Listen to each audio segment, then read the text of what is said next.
اعوذ باللہ من الشیطان الرجیم بسم اللہ الرحمن الرحیم الحمد للہ رب العالمین الصلاۃ والسلام علی سیدنا و مولانا ابی القاسم محمد اعوذ باللہ من الشیطان الرجیم وعلی اہل بیتہ الطیبین الطاہرین ولعن الدائم علی اعدائہم الی قیام یوم الدین رب اشرح لی صدری ویسر لی امری واحلل عقدۃ من لسانی یفقہوا قولی بسم اللہ الرحمن الرحیم اللہم کل ولیک الحجۃ ابن الحسن صلواتک علیہ وعلی آبائہ فی هذه الساعة وفی کل ساعة ولیا وحافظا وقائدا وناصرا ودلیلا وعینا حتی تسکنہ ارضک طوعا وتمتعہ فیہا طویلا. اما بعد فقد نقل عن الامام علیہ الصلاۃ والسلام ان من تمام الصوم اعطاء الزکاة کما ان الصلاۃ علی النبی صلی اللہ علیہ وآلہ من تمام الصلاۃ. ہماری گفتگو ماہ مبارک رمضان کے آخر ایام کی مناسبت سے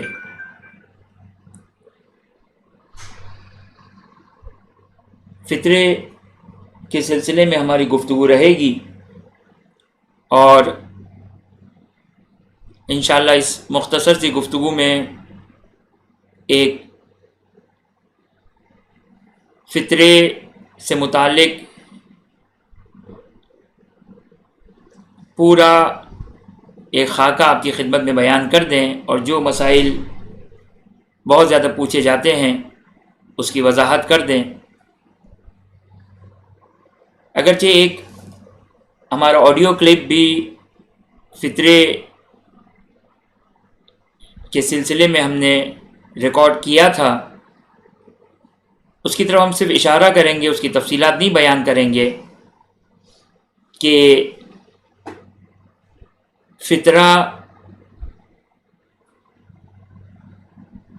اب باہر اگر انسان کو جہاں پر ہے وہاں سے اگر کہیں اور منتقل کرنا ہے تو کس طرح کرنا ہے، اس کی طرف تھوڑا سا ہم اشارہ کریں گے. سب سے پہلے ہم تبرکاً اس حدیث کی تلاوت کرتے ہیں جس کو صاحب عروۃ الوثقیٰ سید کاظم طباطبائی نے اپنی کتاب عروۃ الوثقیٰ میں اس حدیث کو بیان کیا. امام صادق علیہ السلام سے ظاہراً روایت ہے کہ ان من تمام الصوم اعطاء الزکوٰۃ، کہ روزے کا اختتام، روزے کا مکمل ہونا زکوٰۃ فطرہ ادا کر کے ہے. اب آپ لوگ جانتے ہیں کہ فطرہ زکوٰۃ کی ایک قسم ہے. یہ جو ہم فطرہ دیتے ہیں یہ در حقیقت زکوٰۃ ہے. پھر امام علیہ السلام اس روایت کے مطابق ارشاد فرماتے ہیں کہ کما ان الصلاۃ علی النبی صلی اللہ علیہ وآلہ من تمام الصلاۃ، جس طریقے سے نماز کا اختتام نبی اکرم صلی اللہ علیہ وآلہ اور ان کے آل پر درود پڑھ کے نماز کا اختتام ہے، یعنی اگر وہ کوئی درود نہ پڑھے تو نماز مکمل نہیں ہوگی. اسی طرح روزے بھی نامکمل رہیں گے اگر یہ زکوٰۃ فطرہ ادا نہیں ہوا. لأنه من صام ولم يؤدي الزکاة فلا صوم له، کیونکہ امام علیہ السلام اس روایت کے مطابق فرماتے ہیں کہ اگر کوئی شخص روزے رکھے اور زکوٰۃ فطرہ کو ادا نہ کرے تو فلا صوم له، تو اس کا روزہ نہیں ہے. اذا ترکہ متعمدا، اگر وہ اس زکوٰۃ فطرہ کو جان بوجھ کر چھوڑ دے. ولا صلاۃ له اذا ترک الصلاۃ علی النبی صلی اللہ علیہ وآلہ، اسی طریقے سے اگر کوئی شخص اگر نبی اکرم صلی اللہ علیہ وآلہ وسلم اور ان کے آل پر اگر درود پڑھنا چھوڑ دے تو اس کی نماز نہیں ہے. پھر امام علیہ السلام اس آیت شریفہ کی تلاوت فرماتے ہیں. اعوذ باللہ من الشیطان الرجیم بسم اللہ الرحمن الرحیم قد افلح من تزکا وذکر اسم ربہ فصلی. خوب توجہ کریں، فطرہ ایک واجب عمل ہے، اور یہ فطرہ جو واجب ہے کن کے اوپر واجب ہے، کیا شرائط ہے، کس طرح دینا ہے، کتنا دینا ہے. ظاہر وقت تو ہمارے پاس بہت ہی کم ہے، لیکن ہم کوشش کریں گے کہ تھوڑا سا جلدی ہم تھوڑا اسپیڈ سے ہم بیان کریں گے، اور کوشش کریں گے کہ جو مسائل بہت زیادہ پیش آنے والے ہیں ان کو بیان کریں. دیکھیے فطرہ کا جو وقت ہے، ایک فطرے کا وقت کب سے شروع ہو گیا، ایک فطرہ کب اس کے اوپر وجوب آئے گا. اب یہ کیا اس کی تفصیل ہے فقہی لحاظ سے، صرف میں ایک شبہات دے دوں اہل ذوق کے لیے کہ جس طرح خمس، جیسے انسان کسی چیز کا مالک بنتا ہے، خمس کا وقت آ گیا، اگرچہ وجوب نہیں آیا. وجوب کب آئے گا؟ جب 1 سال مکمل ہوگا. جیسے ہی سال مکمل ہوا اب وجوب خمس ہو گیا. لہٰذا آنے کا فائدہ کیا ہوگا؟ یعنی حکم خمس آ گیا یا حکم زکوٰۃ آ گیا تو یہ آنے کا فائدہ کیا ہوگا کہ اگر انسان اس وقت ادا کر دے تو وہ ادا کاؤنٹ کیا جائے گا. مرحوم آغا روحانی خمس کی نسبت اشکال کرتے تھے، لیکن آغا خوئی اور آغا سیستانی اور مشہور فقہا کے لحاظ سے خمس میں بھی جیسے ہی انسان مالک بن گیا خمس کا وقت شروع ہو گیا. اسی طرح زکوٰۃ فطرے کا ٹائم کب سے شروع ہوتا ہے؟ ماہ مبارک رمضان سے. ماہ مبارک رمضان سے فطرے کا ٹائم شروع ہو گیا. اگرچہ مرحوم آغا خمینی اس بات کو قبول نہیں کرتے، فطرے میں خمس میں قبول کرتے ہیں، لیکن فطرے میں فرماتے ہیں کہ نہیں، شب عید، اگر میں اشتباہ نہ کروں تو شب عید وہ کہتے ہیں. اب اس کا کیا طریقہ ہے اس کی طرف ہم اشارتاً بیان کر دیں گے، اگرچہ 2 یا 3 دن باقی رہ گئے، اور بہرحال یہ بیان کرنا بھی بلکہ ضروری ہے. انشاءاللہ آپ کی خدمت میں بیان کروں گا میں کہ خیر کیا ہے وہ بیان کرنا، اس کی تفصیل وہیں پہ بیان کرتا ہوں میں. بس توجہ کریں، ماہ مبارک رمضان میں فطرے کا ٹائم آ گیا ہے آغا خوئی اور آغا سیستانی کے لحاظ سے. یعنی کیا مطلب؟ یعنی اگر کوئی شخص ماہ مبارک رمضان میں اگر فطرہ دے دے قربت کی نیت سے تو فطرہ ادا ہو جائے گا، وہ فطرہ ادا ہو جائے گا. ایک فقیر ہے، فطرہ دینے والے نے فقیر کو فطرہ دیا، یہ فطرہ کاؤنٹ ہو گیا. لیکن اس کا وجوب کب آتا ہے؟ خب آگے خوئی کے لحاظ سے آگے سیستانی بھی شاید یہی فرماتے ہیں کہ اس کا وجوب جو ہے وہ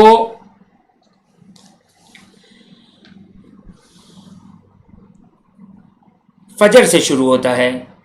فجر سے اس کا وجوب آتا ہے، رات سے نہیں آتا ہے. اگرچہ علماء میں اختلاف ہے، اگرچہ کوئی ایسا ٹیکنیکلی پرابلم نہیں ہے، چونکہ شب عید نکالیں آگے سیستانی کے لحاظ سے کافی ہے. صرف آپ کو وجوب کی نیت کرنی یا نہیں کرنی. خوب آپ لوگ جانتے ہیں کہ کسی بھی عبادت میں وجوب یا استحباب، واجب یا مستحب کی نیت کرنا ضروری نہیں ہے. واجب یا مستحب کی نیت کرنا ضروری نہیں ہے کسی بھی عبادت میں. آپ قربت اللہ عبادت کو انجام دیں وہی آپ کے لیے کافی ہے. لہٰذا یہ اب کب وجوب ہو رہا ہے کب وجوب نہیں آ رہا ہے، میں صرف اہل ذوق کے لیے فقط یہ بیان کرنا چاہ رہا تھا. ورنہ آپ شب عید بلکہ ماہ مبارک رمضان میں آغا خوئی اور آغا سیستانی کے لحاظ سے اگر فطرہ ادا کر دیں تو یہ فطرہ کاؤنٹ ہو جائے گا، اور آپ کو وہ ہیلہ شرعی کرنے کی ضرورت نہیں ہے. کون سا ہیلہ شرعی؟ یہ ایک ہیلہ شرعی بیان کیا جاتا ہے جیسے آغا خمینی کے مقلدین کے لیے، یہ آغا خوئی اور آغا سیستانی کے لیے بھی احتیاط مستحب یہ ہے کہ ماہ مبارک رمضان میں کیا کریں کہ فقیر کو قرضہ دے دے، جو فطرے کی اماؤنٹ ہے وہ قرضہ دے دے، اور جب شب عید آئے یا عید کی صبح ہو تو اس وقت وہ نیت کر لے فطرے کی، نیت میں فطرے میں اس کو حساب کر لے، وہ فطرہ آٹومیٹک کاؤنٹ ہو جائے گا. اور یہاں پر یہ بات خیال رکھیے گا کہ فقط نیت کافی نہیں ہے. یہ بعض لوگ جو ہے وہ لفظ نیت استعمال کرتے ہیں، نیت نہیں ہے. ظاہراً فقہا نے بھی جو اپنی کتابوں میں نیت کا لفظ استعمال نہیں کیا ہے، بلکہ وہ ابراز کریں، زبان سے ادا کریں کہ وہ جو میں نے اس کو قرضہ دیا ہے وہ اس کو میں فطرے میں حساب کرتا ہوں. اور قربت اللہ نیت تو ہے ہی، عبادت میں قربت اللہ تو ہے ہی کہ یعنی قربت اللہ کا مطلب ضروری نہیں کہ زبان سے ادا کرے، قربت اللہ یعنی حکم خدا کو انجام دینے کے لیے. لیکن توجہ کریں، بہت زیادہ فقہ جاننے والے ہر جگہ نیت کو کافی سمجھتے ہیں، یہاں نیت کافی نہیں ہے. یہاں نیت کافی نہیں ہے کہ وہ یہ کہے کہ میں نیت کرتا ہوں اور دل ہی دل میں نیت کر لے، تو یہاں پہ نیت کافی نہیں ہے، بلکہ یہاں پہ زبان سے ادا کرنا پڑے گا کہ وہ جو میں نے اس کو قرضہ دیا ہے اس کو میں فطرے میں حساب کرتا ہوں، یہ آپ کا فطرہ ادا ہو جائے گا. خوب. اور یہ جو طریقہ ہے، یہ طریقہ سمجھنے کے لحاظ سے بھی آسان ہے، پریکٹیکلی بھی آسان ہے، اور بہت سارے پرابلمز اس سے، جو آنے والے پرابلمز ہیں جو بیان کروں گا، اس سے حل ہو جائیں گے. اچھا، آپ لوگوں سے میری ایک دس بستہ گزارش ہے کہ اگر آپ معذرت کے ساتھ، اگر سنجیدگی کے ساتھ اگر یہ زکوٰۃ فطرہ اگر سننا چاہ رہے ہیں تو اپنے ہاتھ میں کاغذ پینسل رکھ لیں. قصور میرا نہیں ہے، کیونکہ مسائل بہرحال کمپلیکیشن ہوگی، تو جب تک آپ کے ہاتھ میں کاپی پینسل نہیں ہوگی، اب جب تک نوٹ ڈاؤن نہیں کریں گے یہ مسائل فطرہ، وہ موٹی موٹی باتیں ذہن میں رہ جائے گی، لیکن ممکن ہے بعض جزیات ذہن میں نہ رہے. فطرہ جو چیز کھائی جاتی ہے عام طور پر، وہ فطرے میں دینی ہے.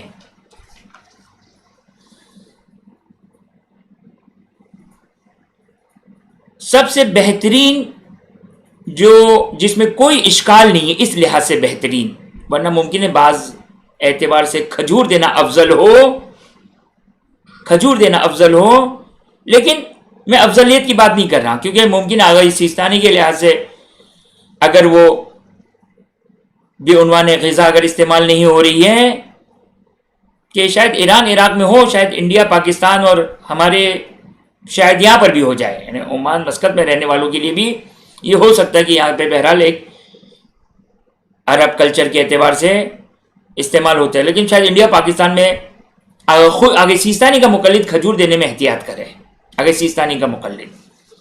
خیر، تو اسی لیے ہم نے کہا کہ سیف سائڈ گندم، آٹا، چاول، جو، دال، یہ جو عام طور پر کھایا جاتا ہے. ضروری نہیں ہے کہ میں نے پورا سال کیا کھایا.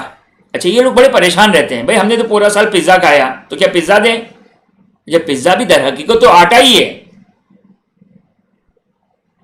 در حقیقت پیزا آٹا ہی ہے، تو آٹا دینا کافی ہے. یا ہم نے مثلا پورے سال مثال کے طور پر KFC کی جو ہے وہ، یا میک ڈونلڈ کی ہم نے جو کہ وہ مثال کے طور پر جو وہ برگر، یا مثال کے طور پر برگر بھی آٹا آ جائے گا، مثلا ہم نے اس کے چکن کھائی ہم نے، تو ہم نے تو روٹی پورے سال استعمال نہیں کی، کوئی مسئلہ نہیں ہے. آپ جہاں رہتے ہیں وہاں پہ نارمل غذا کیا ہے؟ کم از کم جتنے علاقے سے میں واقف ہوں، انڈیا پاکستان تو 100% ہی، اور جتنے ہمارے اطراف میں ممالک وغیرہ ہے، یہ GCC وغیرہ، اب روٹی چاول ایک نارمل غذا ہے. اور ظاہر برگر استعمال کہیں ہوتا ہے، کہیں پیزا استعمال ہوتا ہے، تو حتماً یہ آٹے میں داخل ہو جائے گا. بس 3 کلو آٹا، اب میں ایگزامپل کے طور پر 3 کلو آٹا لیتا ہوں، 3 کلو آٹا، یہ فطرہ ایک، دیکھیں یہ لفظ بڑا ملتا جلتا ہے، فطرہ اور فدیہ، ان کو آپس میں مینیپولیٹ نہ کریں. فدیہ اور کفارہ وہ روزے سے تعلق ہے، فطرہ زکوٰۃ ہے. فدیے میں آٹا ہی دینا ہے، کفارے میں آٹا ہی دینا ہے، روٹی دینی ہے. لیکن فطرے میں، یہ جو ماہ مبارک رمضان کے آخر میں زکوٰۃ فطرہ میں آپ کو چوائس ہے کہ 3 کلو آٹا دیں یا 3 کلو آٹے کے برابر قیمت دیں. اچھا، یہ برائے مہربانی اس اویئرنیس کو ہم ایجاد کریں کہ لوگ پوچھتے ہیں اس سال فطرے کی کیا قیمت ہے.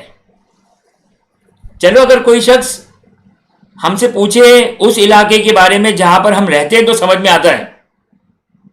اب وہ افریقہ کے کسی جنگل میں مثلا رہتا ہے، کہتے مولانا اس مثال کے طور پر افریقہ کے اس ایک چھوٹے سے گاؤں میں فطرے کی قیمت کیا ہے، ہمیں تو اپنے شہر میں آٹے کی قیمت نہیں معلوم. تو یہ مجتہد کا کام نہیں ہے، تو فطرے کی کوئی قیمت نہیں ہوتی ہے. یہ ڈپینڈ یہ کرتا ہے کہ آپ کس چیز سے آپ فطرہ دینا چاہتے ہیں. آٹے سے تو آٹے کا ریٹ الگ ہے، چاول سے چاول کا ریٹ الگ ہے، دال سے دال کا ریٹ الگ ہے، مثلا کھجور سے کھجور کا ریٹ الگ ہے. تو یہ آپ کو معلوم ہونا چاہیے. یہ اسی لیے آپ دیکھیں جب آگئی سیستانی کا نجف میں جب آفیشل اعلان ہوتا ہے، یعنی یہ ایک پرابلم ایک حد تک وہاں پر بھی ہے، یہ کہ وہ لوگ بھی ایک اعلان کرتے ہیں کہ یعنی جبکہ ایک عوام کا کام ہے، بازار کا کام ہے، ہر شخص جانتا ہے کہ بھائی آٹا پر کلو کتنا ہے. مثال کے طور پر اگر 1 ریال عمانی، اگر مثال کے طور پر اگر 1 ریال عمانی کا اگر مثلا اسباب مثال کہہ رہا ہوں آٹا ہے پر کلو، تو فطرہ ہو گیا 3 کلو. اب اگر ہم سے کوئی واٹس ایپ کر کے پوچھے مولانا مسقط میں جو ہے وہ کتنا فطرہ ہے، اور اگر ہمیں آٹے کا ریٹ معلوم نہ ہو، تو اس کا مطلب ہے کہ ہم نے حوض علمیہ میں کچھ پڑھا ہی نہیں. اس کا مطلب ہم نے حوض علمیہ میں کچھ پڑھا ہی نہیں کہ مولانا کو فطرے کا ریٹ نہیں معلوم ہے. بھائی مجھے حقیقت یہ ہے کہ ریٹ نہیں معلوم ہے مجھے. بس یہ آپ کو معلوم ہونا چاہیے کہ آپ کس کے اگینسٹ میں دے رہے ہیں. یہ آپ کا مشخص ہونا چاہیے، آٹے کے اگینسٹ میں، فلاں چیز کے اگینسٹ میں، فلاں چیز کے اگینسٹ میں، اور 3 کلو. آپ اگر احتیاطاً اضافی دینا چاہیں تو کوئی حرج نہیں ہے. مثال کے طور پر بعض لوگ احتیاطاً 5 لوگوں کا دے رہے ہیں، کوئی مسئلہ نہیں ہے. 3 لوگ ہیں، 5 لوگوں کا دینا چاہ رہے ہیں احتیاطاً. اب کیوں احتیاط کر رہے ہیں آگے ایک مسئلہ بیان کروں گا، شاید وہاں پر اس کی امپلیمنٹیشن آ جائے. تو کوئی مذائقہ نہیں ہے. یا مثال کے طور 1 ریال ریٹ ہے، انہوں نے کہا کہ ہم آٹے کے عوض دے رہے ہیں، معین ہم آٹے کے بدلے میں دے رہے ہیں، لیکن 2 ریال حساب کر رہے ہیں احتیاطاً. احتیاط میں تو کوئی مذائقہ ہے ہی نہیں. یہاں پہ ظہر اثر کی نماز بھی نہیں ہو سکتی کہ چلو 2 رکعت میں نماز اور پڑھ لوں تو بالکل جو وہ کنفرم ہو جائے کہ 4 رکعت پڑھ لی، نہیں، وہاں نہیں چلے گی احتیاط. لیکن یہاں پر احتیاط کرنے میں اس طرح کی احتیاط جو میں نے آپ کی خدمت بیان کی، کوئی ایشو اور کوئی پرابلم نہیں ہے. خوب، اس کے بعد ایک مسئلہ توجہ کریں. در حقیقت اب یہ اردو زبان کی شاید ایک کم وسعتی ہے کہ وہ لفظ عیال کا صحیح ترجمہ کرنے سے عاجز ہے. اگرچہ اہل زبان جو ہوں گے وہ بہرحال ممکن ہے ایک اچھا سا ورڈ بھی اس کے لیے لے کر آ جائے. شاید عیال بھی بہرحال عام طور پر استعمال کیا جاتا ہے، لیکن وہ عربی خاص معنوں میں استعمال نہیں کیا جاتا ہے. ایک ہوتا ہے معیل، ایک ہوتا ہے عیال. میں اگر گھر کا سربراہ ہوں تو میں ہو گیا معیل، اور میرے انڈر میں جو افراد ہیں وہ کہلائیں گے میرے عیال. جو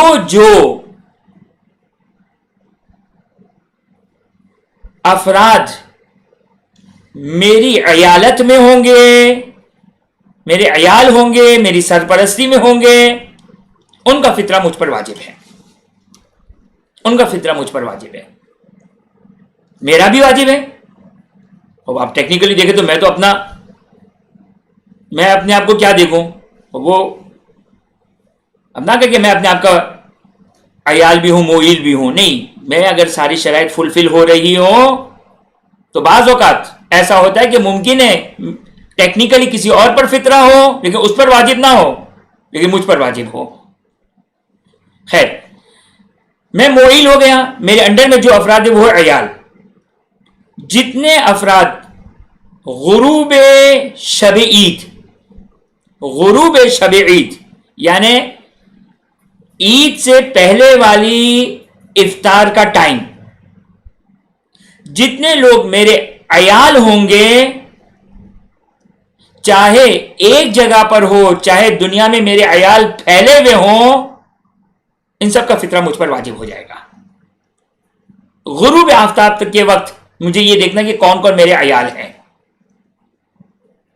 اچھا، وہ بچہ جو ابھی دنیا میں نہیں آیا اس پہ آپ کراس لگا دیں، وہ عیال نہیں ہے. اب جو بچے کی ولادت مغرب سے پہلے ہو گئی وہ عیال کاؤنٹ کیا جائے گا. گیسٹ، بیٹی باپ کے گھر آئی، کوئی مہمان آپ کے گھر آیا، تو یہ آیا عیال ہے یا عیال نہیں ہے؟ خوب توجہ فرمائیں.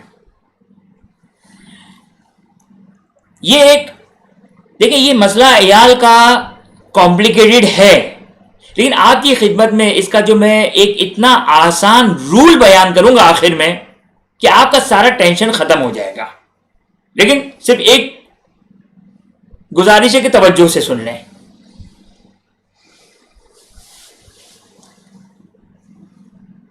کہ میرے عیال ہو شب عید، اچھا ظاہر ہے جو فیملی ممبرز ہیں وہ تو عیال ہیں. اب اگر افطاری پہ اگر میرے گھر کوئی لوگ کچھ لوگ آئے ہوں تو آیا یہ عیال ہے یا نہیں ہے؟ دیکھیں میں آپ کی خدمت میں عرض کروں یہ کہ جو عام طور پر اردو توضیح المسائل میں ترجمہ کیا گیا ہے وہ ہے نان خور. نان خور یعنی روٹی کھانے والا. روٹی کھانے والا یہ ترجمہ صحیح نہیں ہے عیال کا، اگرچہ صحیح ہے، وہ جو عیال ہیں وہ بھی نان خور ہی ہیں، اس کے نان خور ہیں، اس کی روٹی کھانے والے ہیں، لیکن یہ ورڈ بڑا ایکوریٹ ورڈ نہیں ہے اس کے لیے. یعنی اس کی سرپرستی میں ہو، چاہے مختصر مدت کے لیے. مختصر مدت کس کو کہتے ہیں؟ جیسے علماء مثال دیتے ہیں کہ مثال کے تو شب عید مہمان آئے اور رات بھر اس کے گھر پہ اس کے مہمان تھے پوری رات. اب جو مہمان کی نیڈز ہے وہ کون پوری کر رہے ہیں؟ وہ صاحب خانہ معین. لہذا یہ مہمان جو پوری رات اس کا میزبان ہے، پوری رات اس کا مہمان ہے، ابھی اس کا عیال شمار کیا جائے گا، یہ اس کا عیال شمار کیا جائے گا. اس کا فطرہ اس صاحب خانہ کو دینا ہوگا. لیکن اگر مثال کے افطاری پہ آیا، 1 گھنٹہ 2 گھنٹہ 3 گھنٹہ افطاری کیا، اس کے بعد چائے پانی پان سگریٹ اور اس کے بعد گھر چلے گئے، وہ ان کا فطرہ واجب نہیں ہے، ان کا فطرہ واجب نہیں ہے. بس یہ تو یہاں تک بات واضح ہے. اب جو سب سے بڑی کنفیوژن ہے وہ کہاں پر آتی ہے، وہ توجہ کریں. اور اتفاق سے یہ مسئلہ بہت زیادہ واضح نہیں ہے. مثال دے دوں میں آپ کو چند، کہ مثال کے طور پر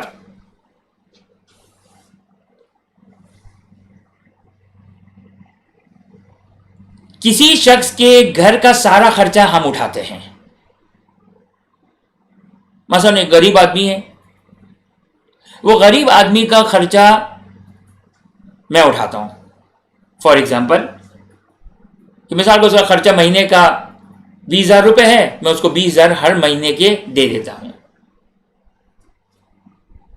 اب وہ میرا جس طرح میرے بیوی بچے میری کفالت میں، اس طرح وہ نہیں ہے، اس کے سارے خرچے میں دے رہا ہوں. آیا یہ عیال ہے یا نہیں ہے؟ اس کو فی الحال کوشچن مارک لگائیے. بعض والدین کے بچے باہر پڑھ رہے ہیں، ان کا خرچہ باپ افورڈ کر رہا ہے. یا بعض والدین جن کے بچے حوزہ علمیہ قم یا نجف میں پڑھ رہے ہیں، ان کا خرچہ یا نصف یا پورا خرچہ والدین افورڈ کر رہے ہیں. یہ دوسری مثال. تیسری مثال ایتام کی مثال، کہ بہت سارے ایسے مومنین ہیں الحمدللہ، اور وہ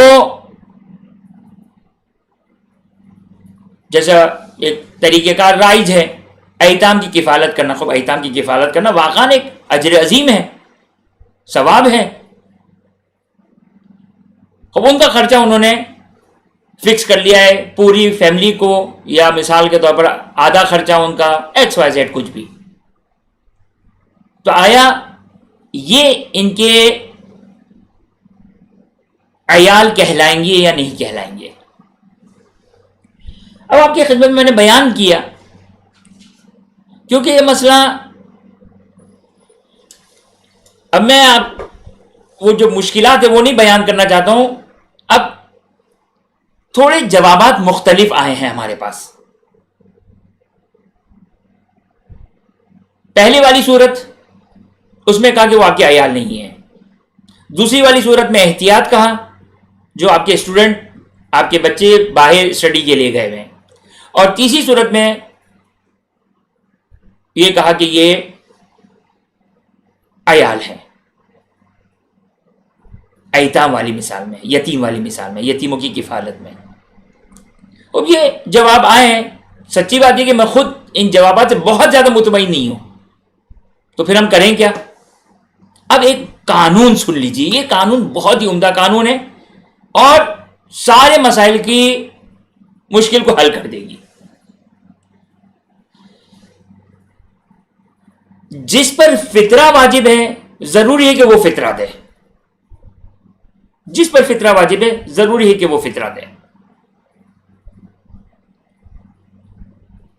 اچھا، بعض اوقات ایسا ہوتا ہے کہ مہمان بڑا شرمندہ ہوتا ہے کہ ہم کسی کے گلے پڑ گئے، اب ہمارا فطرہ بھی اس کے اوپر آ گیا. تو اب مہمان خود اپنا فطرہ نکال دے، یہ صحیح نہیں ہے. میزبان کو ہی فطرہ دینا ہے اگر وہ شرائط، وہ کنڈیشنز فلفل ہو رہی ہو تو. لیکن اب میں آپ کی خدمت میں ایک رول بتاتا ہوں جس کی وجہ سے یہ سارے پرابلمز حل ہو جائیں گے. میں ایک یا دو ایگزامپل دوں گا، باقی امپلیمنٹیشن آپ کا کام ہے. میں ایک یا دو ایگزامپلز دوں گا. مثال کے طور پر میرا بیٹا فار ایگزامپل نجف میں پڑھ رہا ہے، یا میرا بیٹا پاکستان میں کسی کالج یونیورسٹی میں پڑھ رہا ہے، یا یورپ پڑھنے گیا ہوا ہے، یا انڈیا کسی کالج یونیورسٹی میں پڑھنے گیا ہے. اب تین صورتیں ہو سکتی ہے، یا میں اس کا معیل ہوں یعنی میں اس کی کفالت کر رہا ہوں، یا وہ خود اپنی پوری کی پوری کر رہا ہے، یا آدھی آدھی ہے. اب ہمیں یہ شک ہو رہا ہے کہ آیا یہ عیال ہمارے بن رہے ہیں یا نہیں بن رہے.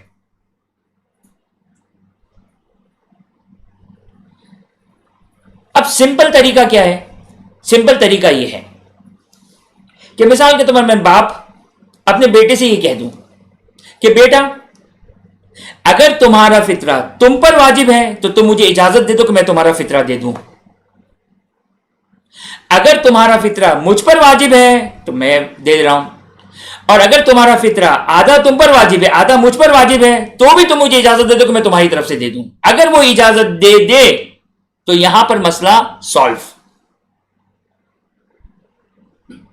میں فطرہ دے دوں، یہ فطرہ کاؤنٹ ہو جائے گا، اب اس کے لیے دینا واجب نہیں ہے، فطرہ ادا ہو گیا.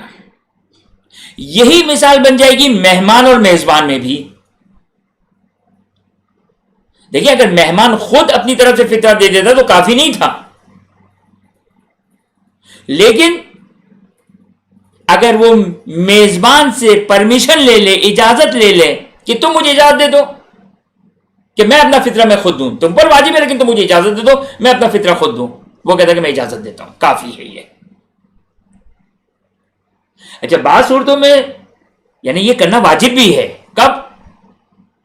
جب مہمان آئے، مثال کے طور پر مثلا بیٹی آئی اپنے میکے، مغرب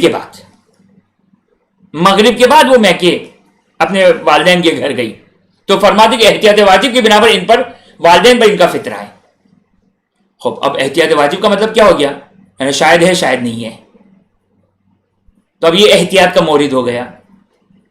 لہذا ایسے موارد میں جہاں پر ڈاؤٹ ہو جائے، یہ جو میں نے 3 ایگزامپلز دی تھی کہ ایک وہ فیملی ہے جن کی میں 100% سارا پیسے کا خرچہ میں اٹھاتا ہوں، ہمارے پاس جواب یہ آیا کہ یہ آپ کے عیال نہیں ہے. بظاہر ایسا ہی لگتا ہے کہ وہ عیال نہیں ہونے چاہیے، لیکن چلیں اور جواب بھی یہ آیا کہ وہ آپ کے عیال نہیں ہے، لیکن آپ اس میں پھر بھی احتیاط کر لیں. یا آپ کا کوئی بیٹا باہر پڑھنے گیا، آپ ان کے کچھ اخراجات اٹھا دیں یا سارے کے سارے اٹھا دیں، آپ ان سے پرمیشن لے لیں کہ تم مجھے پرمیشن دے دو میں تمہارا فطرہ میں دے دوں. اور تیسرا ایتام، یتیم، بہت سارے لوگ ہیں جو یتیموں کی فیملی کی کفالت کر رہے ہیں. ان تینوں میں اچھا، یتیم میں عام طور پر پاسبل نہیں ہوتا ہے کہ ہم ان سے پرمیشن لیں، لہذا احتیاط کا تقاضا یہ ہے کہ آپ ادا کر دیں. جو ایتام اور یتیموں کی کفالت کر رہے ہیں؟ اور جواب بھی تقریباً یہی آیا. اگر ہم نے کہا کہ جواب بہت زیادہ ہم قانے نہیں ہوئے, ہم اطمینان نہیں آیا, لہذا آپ کے لیے بھی اطمینان آور نہیں ہے, تو آپ کے لیے بھی احتیاط کا تقاضا یہی ہے کہ آپ ادا کریں. اچھا, آپ چاہ کے چونکہ آپ ان کی طرف سے اجازت تو نہیں لے رہے, لہذا ان کی ذمہ داری ان کی, آپ کی ذمہ داری آپ کی. آپ نے اگر ان کی طرف سے ادا کر دیا اس قرض کے اوپر کہ شاید مجھ پر واجب میں ادا کر دیتا ہوں, کافی ہے, آپ کی ذمہ داری پوری ہو جائے گی. لیکن وہ جو میں بات کہہ رہا ہوں کہ مثال کے طور آپ کا بیٹا انڈیا میں پڑھ رہا ہے, پاکستان میں پڑھ رہا ہے, نجف میں پڑھ رہا ہے, یورپ میں, امریکہ میں کہیں پڑھ رہا ہے, آپ نے اس کو کہا کہ تم مجھے اجازت دے دو کہ میں تمہارا فطرہ دوں, اس نے آپ کو پرمیشن دے دی, تو اب چاہے فطرہ اس پر واجب ہو تو بھی ادا ہو گیا, مجھ پر واجب ہو تو بھی ادا ہو گیا. دونوں کو آدھا آدھا دینا تھا. دونوں کو آدھا آدھا کب دینا ہوتا ہے, اس کی مثال بھی میں آپ کو دے دیتا ہوں. اور آدھا آدھا دینا تھا تو اس وقت بھی ادا ہو گیا. اچھا, اب اسی سے ریلیٹڈ ایک اور مسئلہ سن لیجئے. مثال کے طور پر میری ایک فیملی ہے 6 لوگوں کی, 6 لوگوں کی ایک فیملی ہے. باپ بھی کماتا ہے, بیٹا بھی کماتا ہے, شوہر بھی کماتا ہے. ابھی دو کمانے والی کی مثال دے رہا ہوں, یہ دوسری مثال دے رہا ہوں. شوہر بھی کماتا ہے, بیوی بھی کماتی ہے. بس فار ایگزامپل ایک فیملی کے جس کے چلانے والے 2 ممبرز ہیں آؤٹ آف 6 میں سے 2 ممبر چلانے والے ہیں.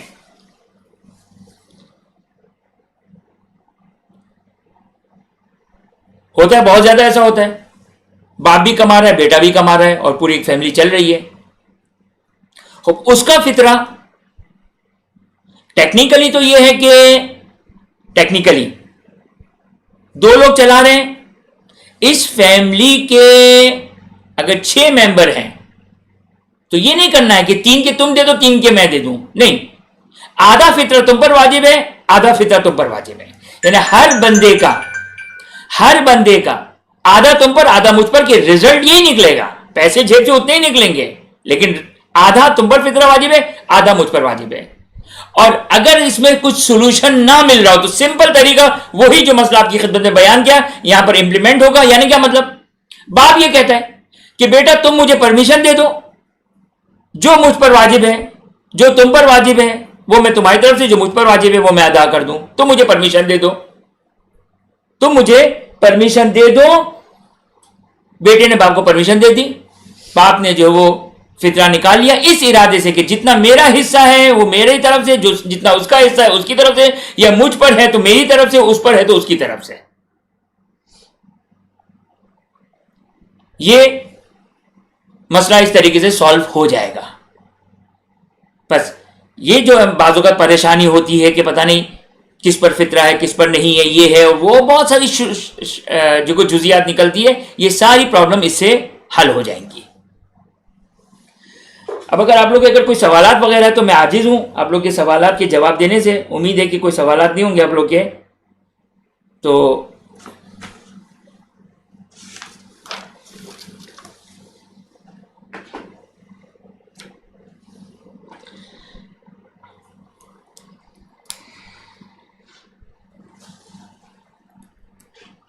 میڈ, ڈرائیور, کام کرنے والے,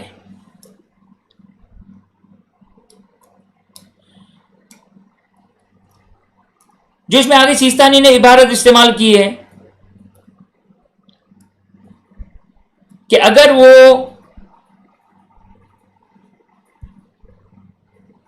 دیکھیں انہوں نے جو بات کہی ہے تھوڑی سی ممکن ہے تفصیل ہو جائے, اور تھوڑی سی ممکن ہے تفصیل ہو جائے اور مشکل ہو جائے, لہذا میں چاہ رہا ہوں کہ مسئلے کو آسان کر دوں, مسئلے کو آسان کر دوں. وہ اصولاً آپ لوگوں کو خود جواب دینا چاہیے. کس طرح آسان ہو جائے گا, آپ میڈ سے پوچھ لیں, وہ ڈرائیور سے پوچھ لیں کہ تم پر واجب ہے یا مجھ پر واجب ہے, علی ای حال میں دے دیتا ہوں, تمہارا فطرہ بھی تم اجازت دے دو, معافی ذمے کی نیت سے میں فطرہ دے دوں. یہ سمپل طریقہ. اب اگر کوئی شخص پیسہ نہ نکالنا چاہے تو پھر وہ مشکل ہے، پھر اس کے لیے مجھے تفصیل میں بیان کروں گا تو تھوڑی سی کمپلیکیشن ہو جائے گی. اگرچہ رول یاد رکھیے گا ہے عیال والا، عیال اور معین، یہ میرا کھانا کھانے والا شمار ہوتا ہے یا نہیں ہوتا ہے، یہ میرا کھانا کھانے والا شمار ہوتا ہے یا نہیں ہوتا ہے. لیکن جہاں جہاں آپ کو ڈاؤٹ ہو آپ سمپل اس سے اجازت لے لیں، مسئلہ حل کر لیں، پرابلم ختم ہو جائے گی. ایک مسئلہ جو فطرے میں ہے، اچھا ایک مسئلہ آگے خوئی کا میں خاص طور پر بیان کروں. آگے خوئی کی توضیح المسائل میں ایک مسئلہ بیان ہے، لیکن آخوئی کی عروا اور مسائل منتخبہ میں وہ چینج ہے، اور ہمیں علم نہیں تھا یہ چینج والا مسئلہ، کہ ایک فطرہ اس کو کاٹنا، یعنی ایک فطرہ فار ایگزامپل اگر 5 ریال عمانی بنتے ہیں تو 2.5 ریال میں ایک فقیر کو دوں، 2.5 ریال ایک فقیر کو دوں. توضیح المسائل میں کہ احتیاط واجب کی بنا پر نہیں دے سکتے ہیں، لیکن عروا اور مسائل منتخبہ کی یہی ظاہراً صحیح ہے. اور اگر سیستانی کے لحاظ سے بھی یہی مسئلہ ہے کہ کوئی حرج نہیں ہے، ایک فطرے کو آدھا آدھا کیا جا سکتا ہے. یہ میں نے مسئلہ، آپ کہیں کہ بھائی یہ مسئلہ ابھی کون آدھا آدھا کرے گا؟ نہیں، یہ مسئلہ بڑا پریکٹیکل مسئلہ ہی ہے. مثال کے طور پر اگر آپ نے کسی کو 10 لوگوں کا فطرہ دیا تو ممکن ہے وہ، مثال کے طور 5 لوگوں کا فطرہ دیا، فار ایگزامپل ایک ایگزامپل بنا رہا ہوں میں، 5 لوگوں کا فطرہ دیا کسی شخص کو، آپ نے 5 ریال کے 10 ریال، 5 لوگوں کا فطرہ 10 ریال 5 کا نوٹ، اس نے 5 ریال ایک کو دے دیے، 5 ریال ایک کو دے دیے، تو وہ جو آپ کا ایک بندے کا تھا وہ ٹوٹ گیا، وہ کٹ گیا. یہاں پرابلم آ سکتی ہے، یہاں پرابلم آ سکتی ہے. بہرحال اس طرح توڑنا آگے خوئی اور آگے سیستانی کے لحاظ سے جائز ہے. کتنا فطرہ دے سکتے ہیں کسی غریب کو، کسی فقیر کو؟ اس کے 1 سال کے جو خرچے، اب دیکھیں ایک بہت بڑی گفتگو جو خود تقریباً 15 سے 20 منٹ چاہیے جس کے لیے، کہ جس کو فطرہ دیا جائے وہ کون ہونا چاہیے؟ فقیر ہونا چاہیے. فقیر کس کو کہتے ہیں؟ ڈیفینیشن آف فقیر کیا ہے؟ ظاہر ہے الحمدللہ سننے والے جانتے کہ یہ فقیر سے مراد وہ بھیک مانگنے والے فقیر نہیں ہیں، بلکہ فقیر شرعی کس کو کہتے ہیں؟ اب یہ خود ایک تفصیلی گفتگو ہے، ایک جملے میں ڈیفینیشن بیان کر دیتا ہوں. فقیر شرعی یعنی وہ شخص کہ جس کی آمدنی کم ہے، اس کے اخراجات زیادہ ہے. جس کی آمدنی کم ہے اس کے اخراجات زیادہ ہیں، جائز اخراجات، ایئرلی، اس کو کاؤنٹ کریں گے ایئرلی. سال کی آمدنی 10 لاکھ ہے روپے مثلا، اور جائز اخراجات 12 لاکھ ہیں، تو یہ فقیر ہے. لیکن کتنے کا فقیر ہے؟ 12 لاکھ کا فقیر نہیں، 2 لاکھ کا فقیر. 2 لاکھ کی نسبت یہ فقیر کہلائے گا، 2 لاکھ کی نسبت یہ فقیر کہلائے گا. اب ڈیفینیشن سن لیں دوبارہ. جس کی آمدنی کم ہو، اخراجات زیادہ ہو، جائز اخراجات، تو وہ شخص فقیر کہلائے گا. اور یاد رکھیے گا فقیر شخص کے اوپر فطرہ واجب نہیں ہے، اور وہ فطرہ لے سکتا ہے فقیر شخص اگر باقی کنڈیشنز فلفل ہوں، باقی شرائط موجود ہوں. یا ایک شخص کوئی کام بزنس وغیرہ تو نہیں، اس کے پاس کوئی کام نہیں، کچھ نہیں چل رہا ہے، لیکن اس کے پاس ایکسٹرا زمین پڑی ہوئی ہے، اضافی گاڑیاں پڑی ہوئی ہیں، اس کو بیچ کر پورے سال کا خرچہ نکال سکتا ہے، تو یہ بھی فقیر نہیں کہلائے گا، یہ فقیر نہیں کہلائے گا. بس فقیر کی ڈیفینیشن واضح ہو گئی. جس کو سہم سعادت کس کو دینا ہے؟ سب سے پہلی شرط شیعہ اثنا عشری ہونا چاہیے احتیاط واجب کی بنا پر، یعنی 12 امامی شیعہ مومن، پہلی کنڈیشن. دوسری کنڈیشن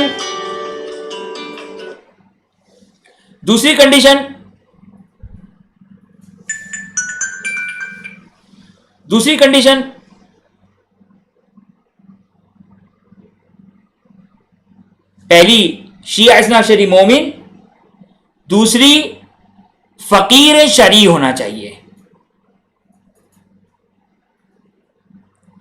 تیسری شرط، اب کچھ احتیاط واجب کے ساتھ ہے، کچھ بغیر احتیاط واجب کے ساتھ ہے، لہذا صرف میں کنڈیشنز گن رہا ہوں. کھلم کھلا گناہ نہ کرتا ہو، بے نمازی نہ ہو، شراب پینے والا نہ ہو،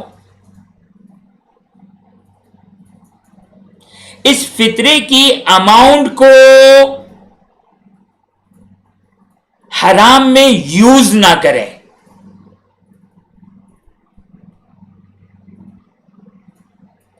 اور ہمارے فطرہ دینے سے اس کو حرام کام میں مدد نہ ملے.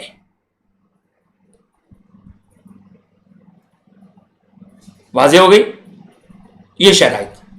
ایک اور شرط وہ یہ کہ غیر سید کو فطرہ نہیں دے سکتا.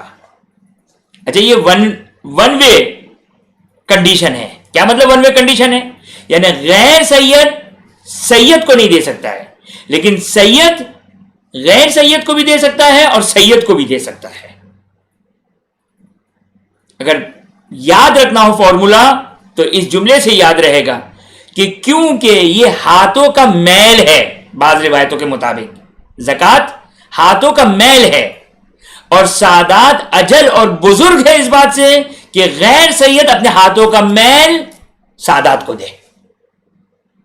اب سادات کا میل اگر غیر سادات کو ملے تو یہ تو تبرک ہو گیا. سادات کا میل اگر غیر سادات کو ملا تو یہ تو ان کے لیے متبرک ہے، آل رسول ہے، خون رسول ہے، لہذا اس میں کوئی آبجیکشن نہیں ہے.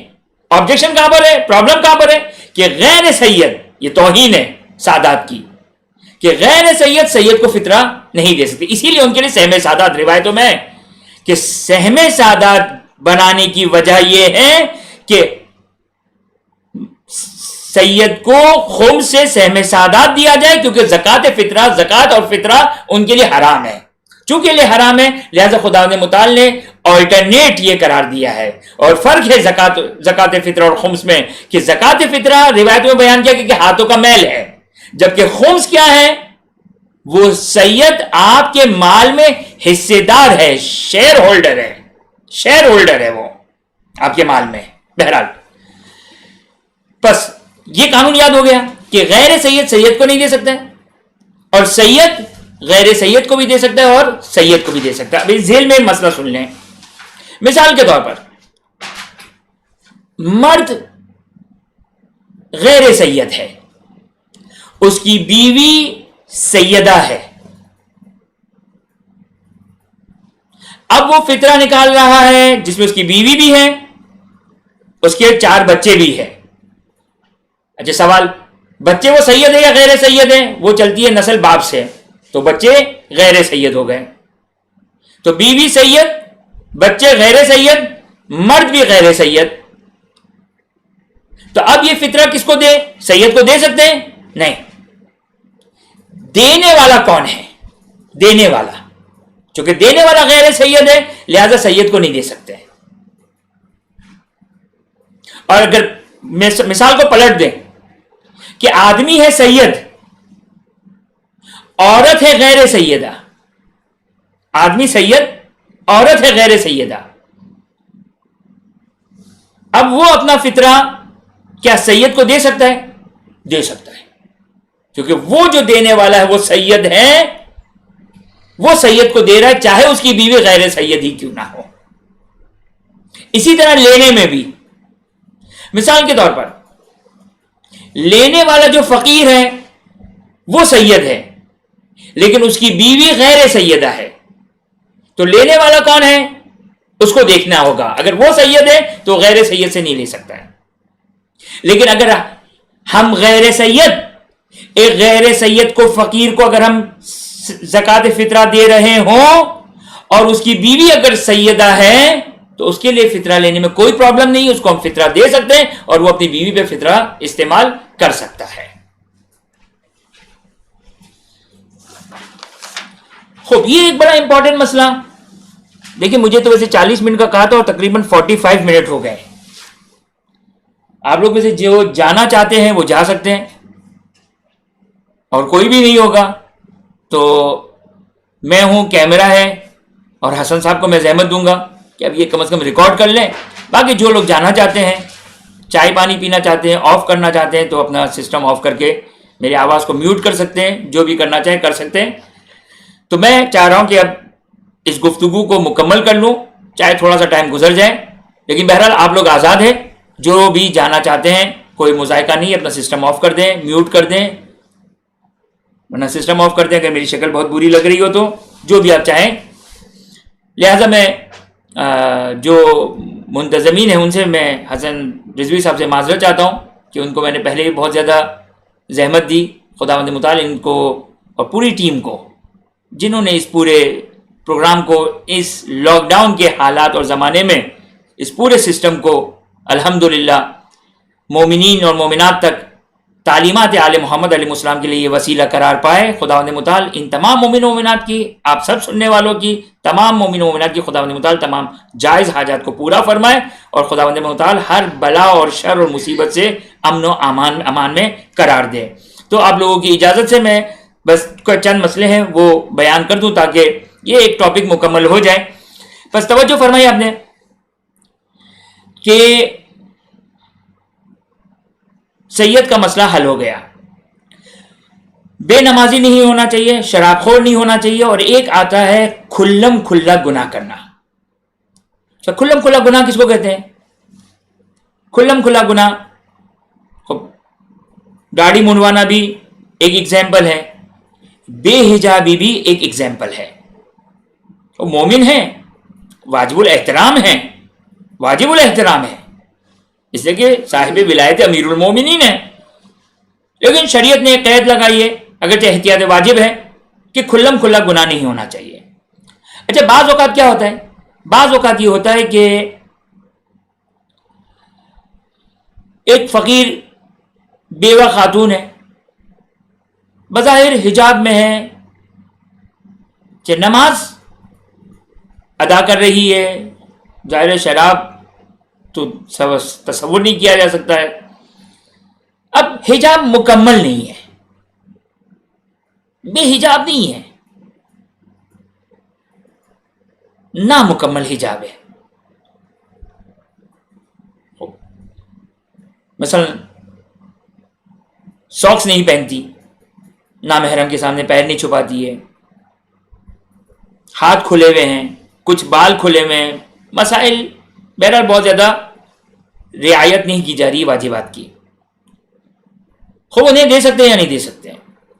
خوب ہے تو کھلم کھلا. تو یہاں پر فقہا ایک کنڈیشن لگاتے ہیں، ایک جائز ہونے کی ایک راہ بیان کرتے ہیں. وہ کیا ہے؟ وہ یہ ہے کہ فقہا یہ کہتے ہیں کہ اگر امکان یہ ہے، یہاں پر امکان چل جائے گا، باقی ساری شرائط معلوم ہونی چاہیے. اگر امکان یہ ہے کہ یہ جاہل قاصر ہے. جاہل قاصر کس کو کہتے ہیں؟ یعنی اس نے سیکھنے میں کوئی کوتاہی نہیں کی، سیکھنے میں کوئی کوتاہی نہیں کی. اب اس کا ذہن ہی نہیں گیا، اس کا جو سیٹ اپ تھا، اس کا براڈ اپ تھا، اس کا جو جہاں پہ پرورش ہوئی ہے، جو ماحول ہے، وہاں پر اسی قسم کا حجاب ہے. وہ اسی کو حجاب سمجھ رہی ہے اور اپنے آپ کو مومنہ متقیہ ہوتے ہیں. واقعاً مومنہ ہوتی ہے خاتون بعض اوقات. اسی طرح وہ مرد ایک ایسے ماحول میں ہے، یا ممکن ان کے لیے مثلا داڑھی رکھنا واقعاً حرج ہی ہے، آپ کو چانس ہے کہ شاید اس کے لیے حرج ہی اور داڑھی رکھنا. اب یہ عذر کا امکان ہے، لہٰذا یہاں پر ایک اجازت مل جائے گی. اور ایسے شخص کو اگر آپ کو چانس ہے کہ یہ شاید جاہل قاصر ہو، شاید معذور ہو، شاید ان کے پاس کوئی عذر شرعی ہو، تو جائز ہے ان کو فطرہ دینا. لیکن باقی ساری کنڈیشنز آپ کو معلوم ہونی چاہیے. شیعہ اثنا عشری ہے، فقیر ہے، فقیر ہیں، شیعہ اثنا عشری ہیں، اگر آپ غیر سید ہیں تو وہ سید نہیں ہونے چاہیے، اور بے نمازی نہ ہو، شارب الخمر نہ ہو، یہ ساری شرائط اپنی جگہ پر موجود ہیں۔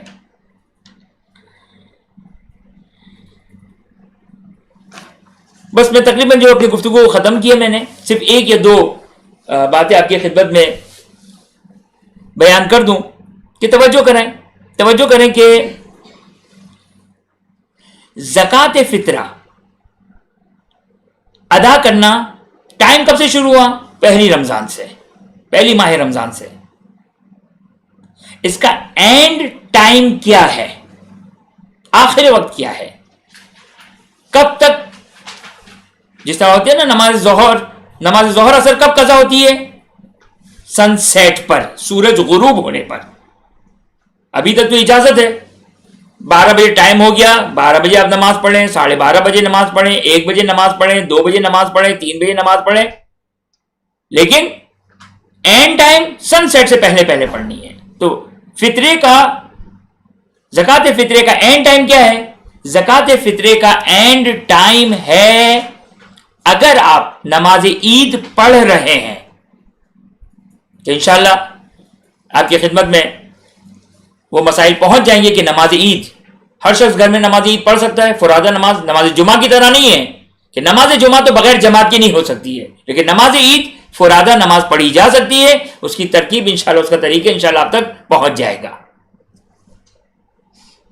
اگر نماز عید پڑھ رہے ہیں تو احتیاط واجب یہ کہ نماز عید سے پہلے آپ فطرہ نکال دیں۔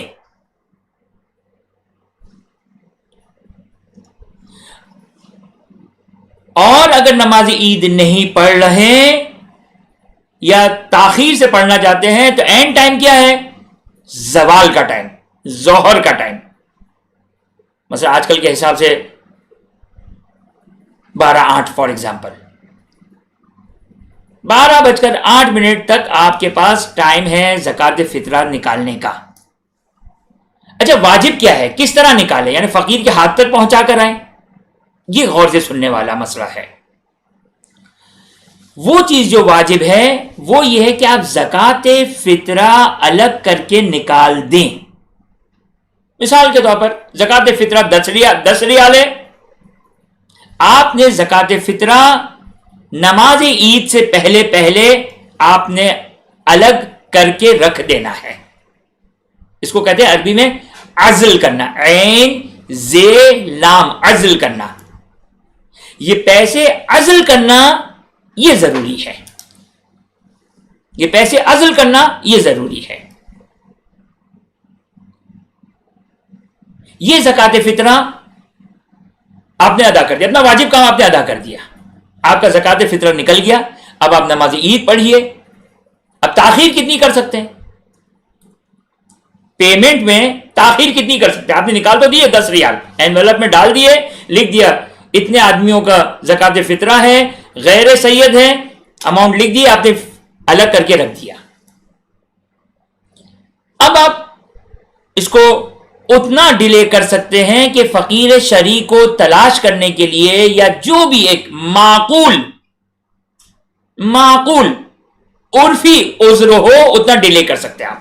مثلا آپ کسی کا انتظار کرنا چاہ رہے ہیں، کسی خاص فقیر کا انتظار کرنا چاہ رہے ہیں، اس تک پہنچانا چاہ رہے ہیں، تو آپ اتنا معقول ایک انتظار کر سکتے ہیں۔ لیکن ایک بات یاد رکھیے گا، وہ نوٹ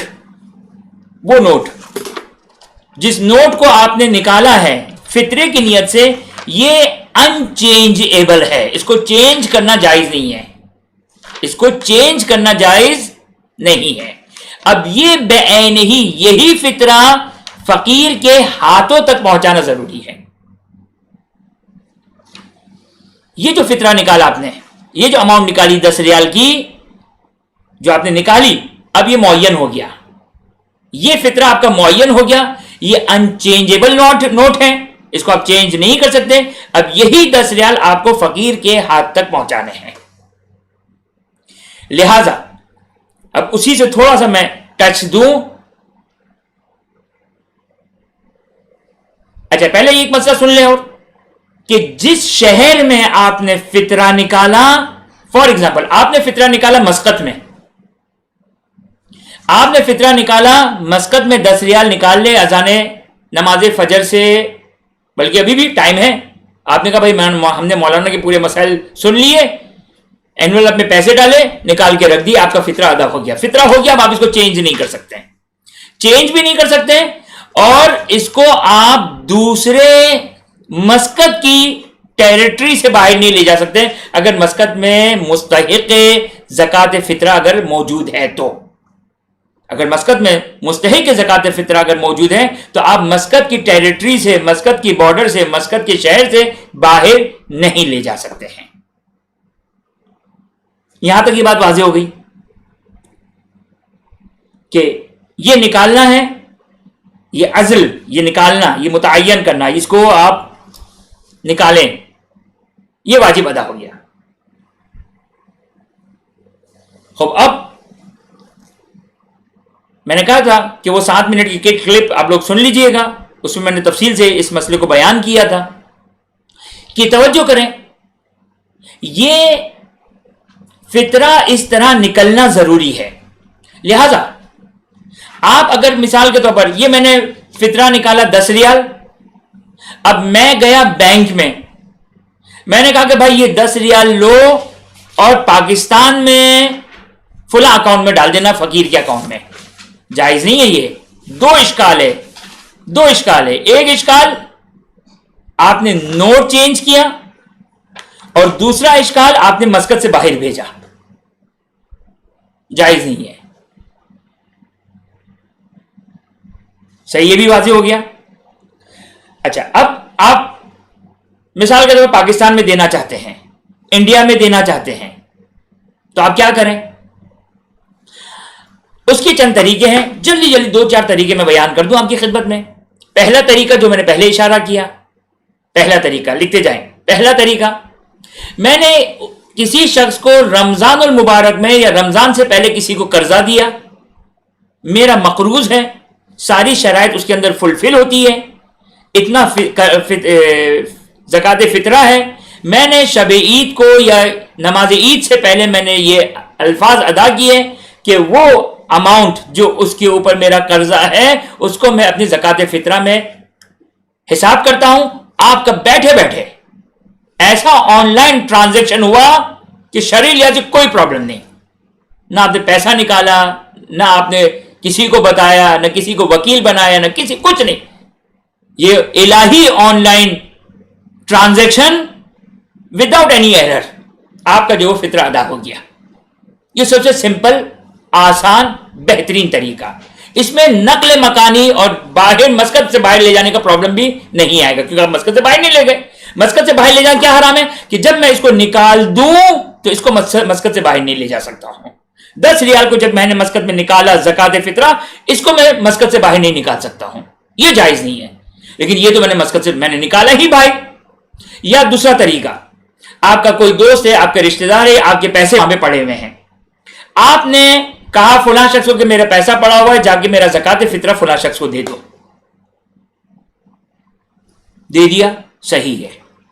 یا آپ نے اپنے بھائی کے اکاؤنٹ میں جو پاکستان میں ہے، انڈیا میں ہے، آپ کے اپنے بھائی کے اکاؤنٹ میں جتنا فطرہ بنتا ہے آپ نے اس کے ایکویولنٹ روپیز بھیج دیے اور کہا کہ بھائی سے یہ کہا کہ یہ پیسے فقیر کو دے دو۔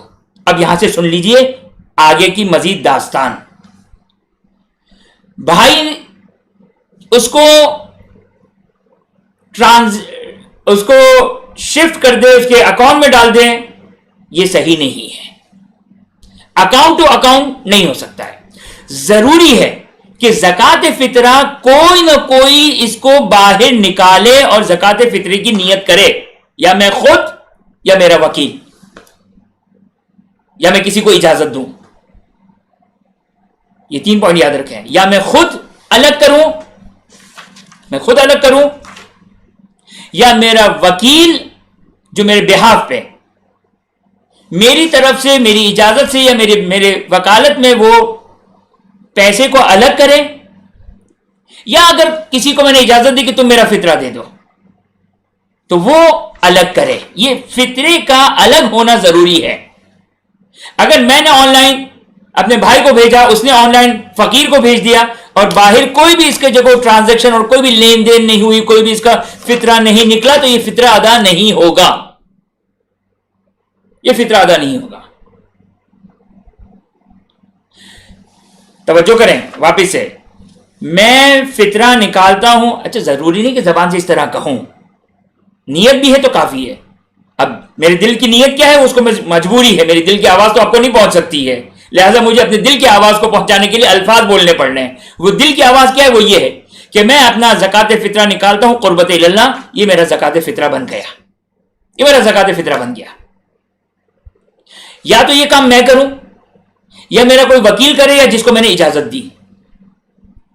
اچھا ایک اور مسئلہ, مثال کے طور پر میں نے فقیر کو, اس کا اکاؤنٹ نمبر تھا, اس کو میں نے 10 ریال بھیج دیے, تو یہ تو فطرہ ادا نہیں ہوا ہے. تو اب وہ کیا کرے گا, اب میں فقیر ہوں, میرے اکاؤنٹ میں فطرے کی اماؤنٹ آئی ہے. اچھا وہ فطرے کی نیت تو اس پہ نہیں ہو سکتی ہے, وہ تو اکاؤنٹ ٹو اکاؤنٹ, اس میں تو کوئی کیش ہی نہیں ہے, اس میں تو فطرے کی نیت نہیں ہو سکتی ہے. تو اس میں کیا ہوگا, اب میں فقیر ہوں, میرے پاس میرے اکاؤنٹ میں 10 ریال آ گئے فطرے کے. اب وہ اس کے لیے ضروری ہے کہ مجھے کہے, کیا کہے, کہ جاؤ اکاؤنٹ سے 10 ریال نکالوں میں, اور اس شخص کی وکالت میں خود فقیر ہوں, اس شخص کی وکالت میں یوں کہوں کہ میں اس شخص کا فطرہ دیتا ہوں قربت اللہ, اور میں قبول کرتا ہوں یہ فطرے کی ادائیگی ہوگی. توجہ کیا آپ نے. بس باہر یعنی ایک فزیکلی, اب مجھے نہیں معلوم ہے آنے والے زمانے میں, بالخصوص بٹ کوائن کے زمانے میں فطرہ کس طرح دیا جائے گا اور کیا ہوگا, اور وہ پھر ایک نیا اجتہاد ہوگا, اور فقیر کیا فتویٰ دیتا ہے وہ خدا بہتر جانتا ہے. آج الحمدللہ کم از کم, کیونکہ ابھی انہی حالات کی وجہ سے اب تقریباً آہستہ آہستہ نوٹوں پہ پابندیاں آ رہی ہے, نوٹوں پہ تقریباً پابندی آ رہی ہے, کیونکہ اب کورونا جو کہ وہ اس کے ذریعے سے بھی جو منتقل ہو رہا ہے, لہٰذا آہستہ سے اس میں بھی اب ظاہراً جو شاپنگ مالز وغیرہ ہے, جو مارکیٹس وغیرہ, اس میں عام طور پر کیش کم یوز ہو رہا ہے. تو یہ ایک آگے کیا ہوگا, یہ ایک بہرحال آگے کا ایک پرابلم ہے, لیکن یہ جب تک فزیکلی نیت ہو کر اس طرح نہیں نکلے گا ادا نہیں ہوگا. نقل مکانی کے لیے کیا ہے, ایک طریقہ میں نے بتایا, دوسرا آپ نے بھائی کو کہہ دیا, ایک آخری اور تیسرا, اور اس کے بعد انشاءاللہ آپ کی زحمتوں کو تمام کر دوں میں. باقی اگر کوئی مسئلہ رہ گیا تو ایک آخری بات کیا ہے, ایک آخری بات یہ ہے کہ میں نے ایک شخص کو پاکستان میں ہے, انڈیا میں ہے, فقیر ہے, جاننے والا ہے, ساری شرائط فلفل ہیں. میں نے اس سے کہا کہ بھائی تم مجھے اجازت دو کہ میں تمہارے بہاف پہ فطرہ قبول کر لوں, تو مجھے وکیل بنا دو, اپنا یا کسی کا. تو اب میں مسقط شہر میں اس فقیر کا وکیل بن گیا. اب میں اپنا فطرہ بھی اس کو دے دوں تو ڈائریکٹ پہنچ گیا, ہو گیا صحیح. اب اس کی امانت بن جائے گی یہ. یا میں آپ سے اس کے بہاف پہ قبول کروں, آپ نے کہا کہ آپ کے پاس فلاں فقیر کی وکالت ہے, آپ کو ہم نے فطرہ دیا, میں نے اس کے بہاف پہ قبول کر لیا. اب مثال کے طور پر 50 ریال میرے اس کی جمع ہو گئے. اب یہ فطرہ نہیں ہے, اب فطرے کے نوٹ کا پرابلم نہیں آئے گا. یہ 50 ریال تو نہیں ہوں گے, مثلا 10 ریال کے 5 ریال کے نوٹ 50 ریال.